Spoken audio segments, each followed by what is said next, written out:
ओम नमः शिवाय। हर हर महादेव। आज मैं शनि प्रदोष व्रत की कथा सुनाने वाली हूँ। तो भोले बाबा सभी मनोकामना पूर्ण करते हैं। कथा जरूर सुने, पूरा सुने। शनि त्रयोदशी प्रदोष व्रत कथा इस प्रकार से है। गंगाचार्य जी ने कहा कि हे महामते, आपने शिव शंकर प्रसन्न हेतु समस्त प्रदोष व्रत का वर्णन किया। अब हम शनि प्रदोष विधि सुनने की इच्छा रखते हैं, सो कृपा करके सुनाइए। तब सूत जी बोले, हे ऋषि, निश्चयात्मक रूप से आपका शिव पार्वती के चरणों में अत्यंत प्रेम है। मैं आपको शनि त्रयोदशी के व्रत की विधि बतलाता हूँ, सो ध्यान से सुने।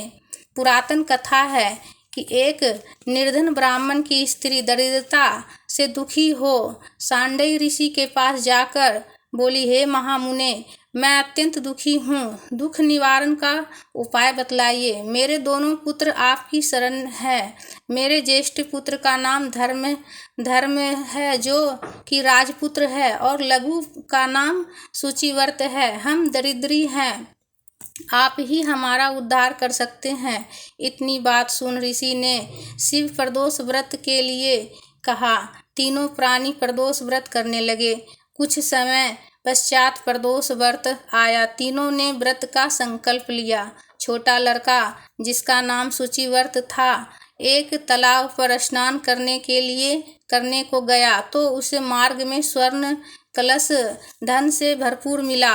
उसको लेकर वह घर आया। प्रसन्न हो माता से कहा कि हे माँ, यह धन मार्ग में प्राप्त हुआ है। माता ने धन देखकर शिव महिमा का वर्णन किया।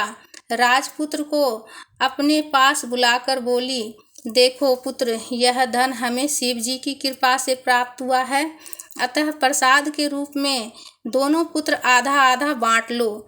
माता का वचन सुन राजपुत्र ने शिव पार्वती का ध्यान किया और बोला, पूज्य, यह धन आपके पुत्र का ही है, मैं इसका अधिकारी नहीं हूँ। मुझे शंकर भगवान और माता पार्वती जब देंगे तब लूँगा। इतना कहकर वह राजपुत्र शंकर जी की पूजा में लग गया। एक दिन दोनों भाइयों का प्रदेश भ्रमण का विचार हुआ। वहाँ अनेक गंधर्व कन्याओं को क्रीड़ा करते हुए देखा। उन्हें देख सूचिवर्त ने कहा, भैया, अब हमें इससे आगे नहीं जाना है। इतना कह सूचिवर्त उसी स्थान पर बैठ गया, परंतु राजपुत्र अकेले ही स्त्रियों के बीच में जा पहुंचा। वहाँ एक स्त्री अति सुंदरी राजकुमार को देख मोहित हो गई और राजपुत्र के पास पहुंचकर कहने लगी कि हे सखियों, इस वन के समीप ही जो दूसरा वन है, तुम वहां जाकर देखो। भांति भांति के पुष्प खिले हैं, बड़ा सुहावना समय है। उसकी शोभा देखकर आओ। मैं यहाँ बैठी हूँ, मेरे पैर में बहुत पीड़ा है। ये सुन सब सखी दूसरे वन में चली गई। वह सुंदर राजकुमार की ओर देखती रही। इधर राजकुमार भी कामुक दृष्टि से निहारने लगा। युवती बोली, अब आप कहाँ रहते हैं? वन में कैसे पधारे?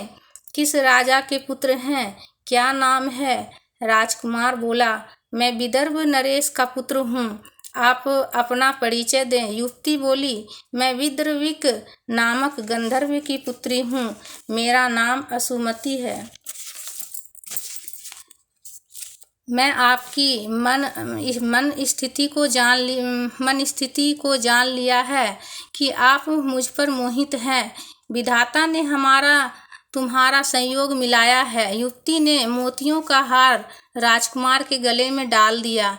राजकुमार हार स्वीकार करते हुए बोला कि हे भद्रे, मैंने आपका परमोह हार स्वीकार कर लिया है, परंतु मैं निर्धन हूँ। राजकुमार के इन वचनों को सुनकर गंधर्व कन्या बोली कि मैं जैसा कह चुकी हूँ वैसा ही करूँगी, अब आप अपने घर जाएं। इतना कहकर गंधर्व कन्या सखियों से जा मिली। घर जाकर राजकुमार ने सूचिवर्त को सारा वृत्तांत कह सुनाया। जब तीसरा दिन आया, वह राजपुत्र सूचिवर्त को सुचिव्रत को लेकर उसी वन में जा पहुंचा। वहीं गंधर्वराज अपनी कन्या को लेकर आ पहुंचा। इन दोनों राजकुमारों को देख आसन दे कहा कि मैं कैलाश पर गया था। वहाँ शंकर जी ने मुझे कहा कि धर्मगुप्त नाम का राजपुत्र है, जो इस समय राज्यविहीन निर्धन है, मेरा परम भक्त है। हे गंधर्वराज, तुम उसकी सहायता करो। मैं महादेव जी की आज्ञा से इस कन्या को आपके पास लाया हूँ।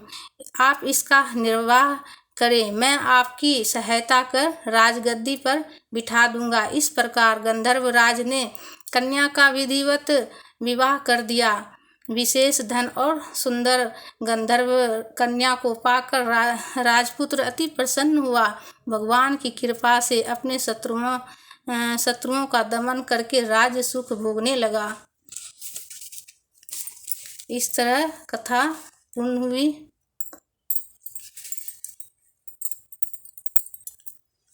अब जो अक्षत है वो प्रभु के चरणों में रखेंगे। तो बोलो प्रेम से भोलेनाथ की, माता पार्वती की जय।